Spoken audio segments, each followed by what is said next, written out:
Good morning, good afternoon, and good evening. My name is Rosa Guerrero, and I was born in El Paso, Texas, in the last century. And please know that I love this community very much. Our sister city is Ciudad Juárez, Chihuahua, Mexico. And we've been friends and neighbors for many years, with peace and love and harmony. And I hope it continues for many, many, many other years.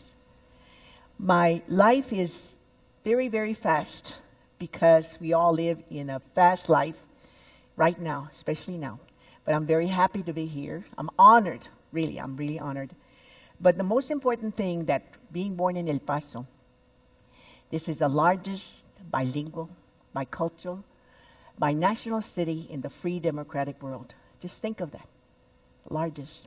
And I'm so proud to be part of it. And please note that I am a senior citizen, supposedly an elder, a vieja, a ruca, whatever. Anyway, whatever people want to call, and I've been here a long time. And it's okay. It's okay. My grandkids call me prehistoric grandma. And I say, that's okay. Age is just a number. Age is a matter of the mind, and if you don't mind, it doesn't matter. It doesn't matter. Because I've been here a long time, yes. This is my 6th war, my 8th Pope, my 13th President of the United States, and my one and only husband of 59 years. Okay? So that's a little record.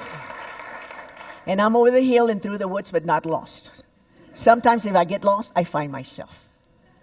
I want to talk to you about 4 different things. I want to talk to you. There's so much to talk in the world about.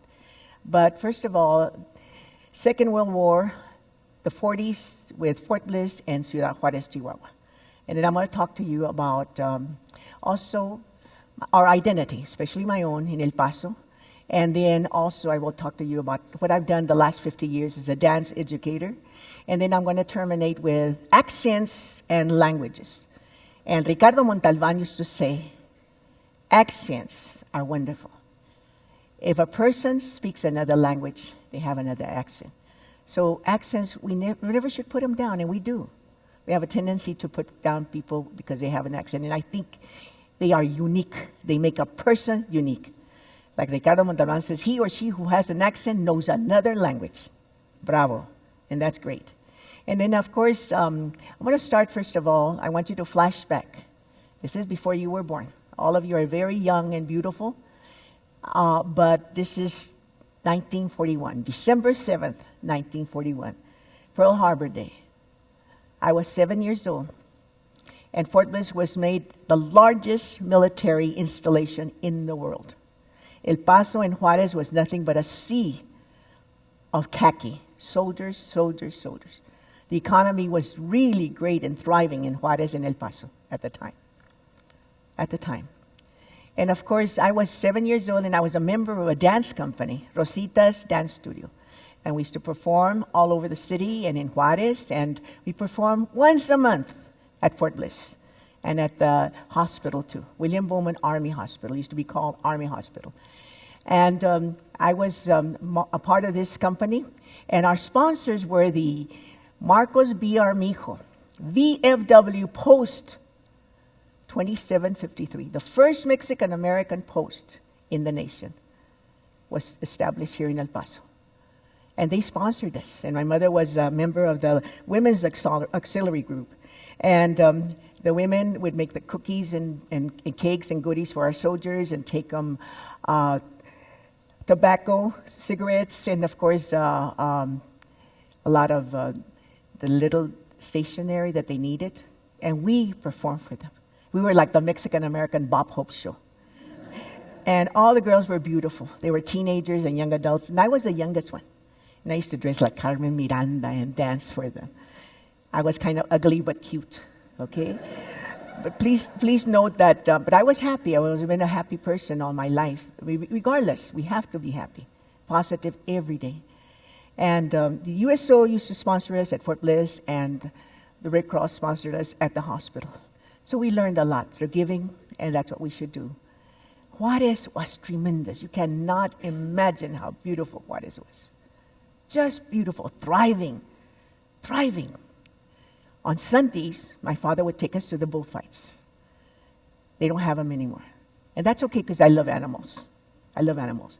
Then we go to the restaurants. They had great restaurants in Juarez. And then from the restaurants, we would go to visit our relatives or friends, and then to the nightclubs. The nightclubs were the best in all the borders or anywhere in the world. They would bring the best entertainment from all over the world, and we got to see it. They had 12 and 16-piece orchestras every weekend, Friday, Saturday, and Sunday. And anybody that was anybody from El Paso went to Juarez, always. We took the streetcar. Many of us didn't have any cars. The bus and the streetcar, and it was wonderful. The streetcar was the first, probably the international streetcar in the world. And they cut that out too, which is sad.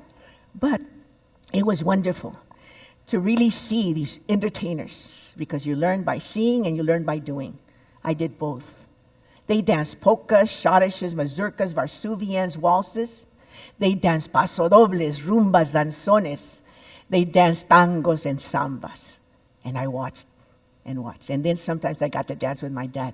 And I felt like a queen dancing with my father. My father and mother were amateur ballroom dancers. Fabulous. They liked to party. Mexicans like to party. Yes. If the dogs has puppies, party. Party.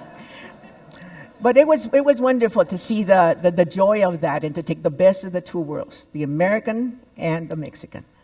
Then after that, I went to school, here to Violet School, Sunset Heights, and I couldn't speak English. All my life, remember, as a first generation American, a Mexican ancestry, many of us didn't speak any English. And they used to punish us really bad. I didn't want to go to school. And I said, Papa, yo no quiero ir a la escuela, me pegan. They hit me, Papa. He says, no, you must go to school. I wanted to be a kindergarten dropout. Can you imagine? And I said, Papa, they hit me. And he says, no, mija, you must learn English. You must learn English so you can help yourself, so you can help others, so you can help your mother and me, and you can defend yourself. You must learn English. You will be our interpreter. You will be our translator. You will be also our language helper and assistant and counselor. You will help us so much if you learn English, but don't forget the Spanish. El que es bilingüe vale por dos. If you're bilingual, you're like two dual cerebrums. There were no computers at the time. I call it dual computers now. Dual computers now. But of course, I didn't want to go to school. And I was kind of, who am I, what am I, and all that, identifying myself. And I said, Papa, what am I, Papa? What am I? Am I Mexican? Am I American? Am I Mexican-American? Am I Latina, Hispana? Spanish-speaking? Spanish-American? Chicana? What am I, Papa? Pocha? The people in Mexico call me Pocha. They go, Pocha, pero no mocha. Okay? I tell them, I said, that's okay. I know English, I know Spanish, and I know both cultures.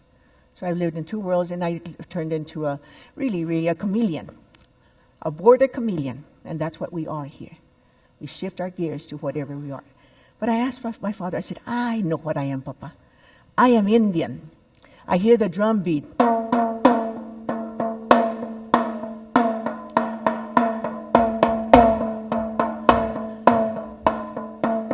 The matachines dancing for the Virgin of Guadalupe, or dancing for San Lorenzo.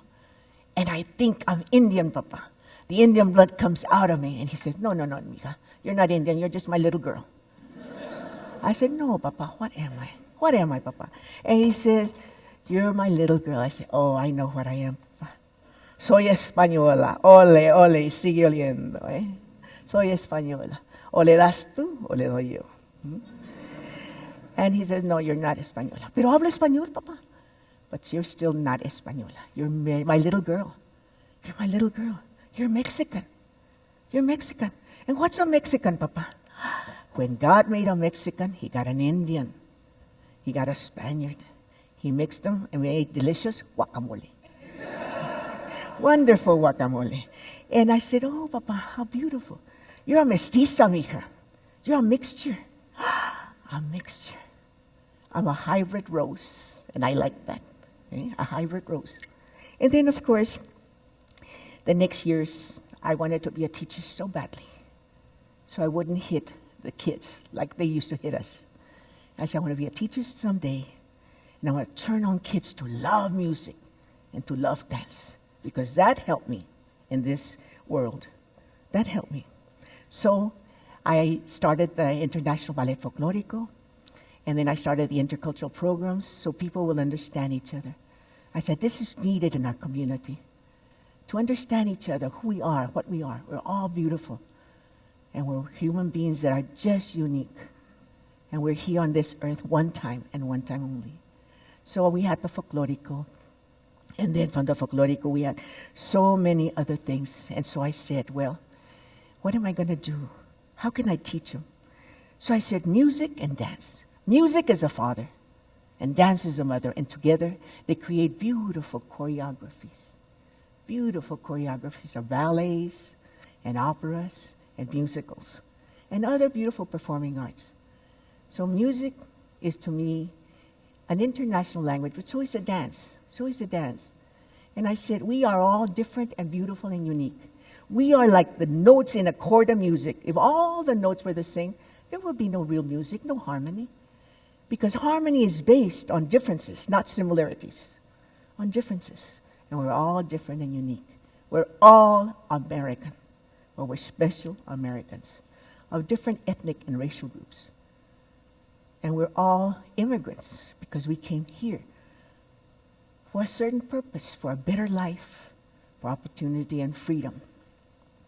There's only one illegal alien in this world, and that's Superman. Okay? Please note that it's very, very important to note that we are all so beautiful. We're a tapestry. We're a tapestry, and I tell them, we are not a melting pot. We're a beautiful tapestry of different colors, different fibers, weaving this wonderful, wonderful world together. Every day, we must help each other.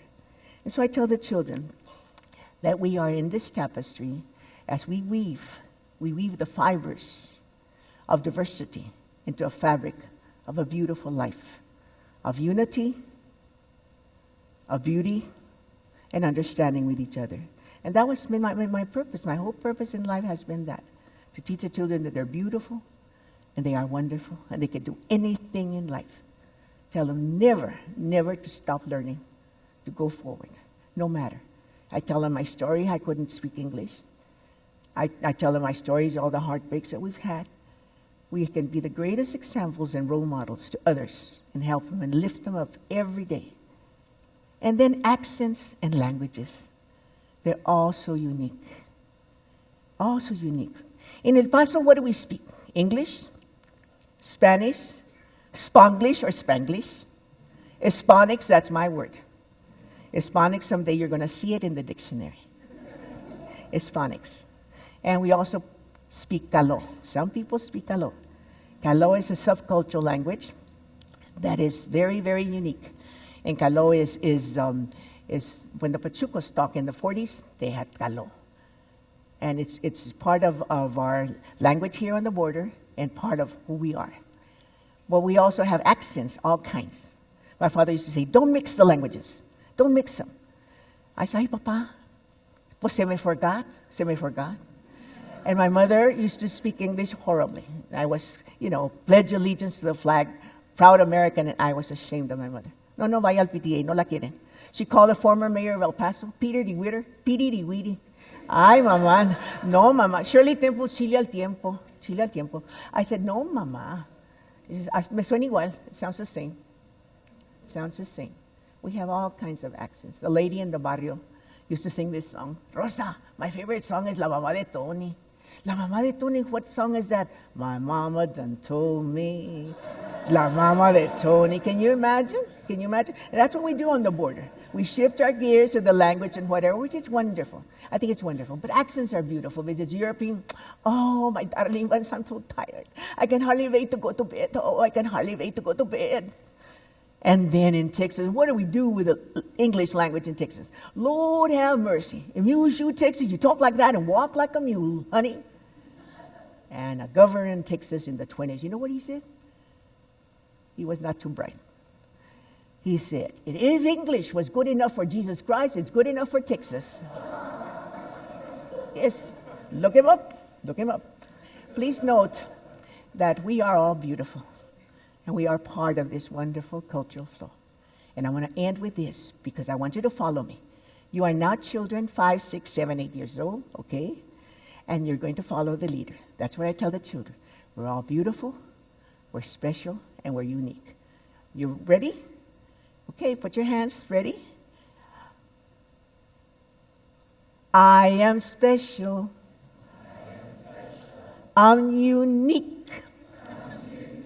No one else is like me. That is neat.